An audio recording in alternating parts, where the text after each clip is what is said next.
পেঁয়াজের দাম নাই, সরকারের কোনো গুরুত্ব নাই, কোনো কিছু নাই। এই কারণে পেঁয়াজ সস্তা 18 বেচা আছে না, এই কারণে আমরা পেঁয়াজ হেলাই দিতেছি আড়াকড়ায় পানিতে। তাছাড়া কি করবো, সরকার তো গুরুত্ব কোনো কিছু দেয় না কৃষকের পর।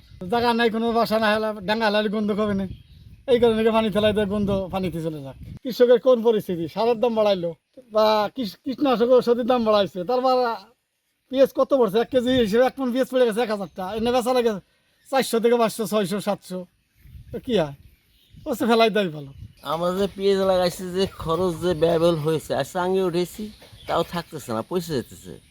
এখন এই এই কোনো কুল কেনার না পাইয়া আটে নিলে বেচা যায় না, যার জন্য এই ফেলাই দিয়েছি পানিতে। ডাঙায় ফেলাইলে গন্ধ হবে, পরিবেশ নষ্ট হবে, এতে মানুষের ক্ষতি হবে।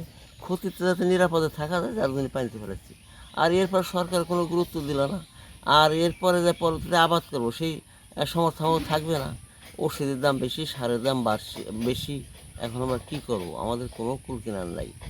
আমরা আশাবাদী, যদি এই যে আমাদের জনগণ বা কৃষক বায়াসায় রাখতে হয়, একমাত্র সার ওষুধ এদের দাম কমাইতে হবে, কৃষকদের নজরদারি করতে হবে, যাতে নিয়ে আমরা আগামীতে আবাদ করতে পারি সেদিকে খেয়াল রাখতে হবে।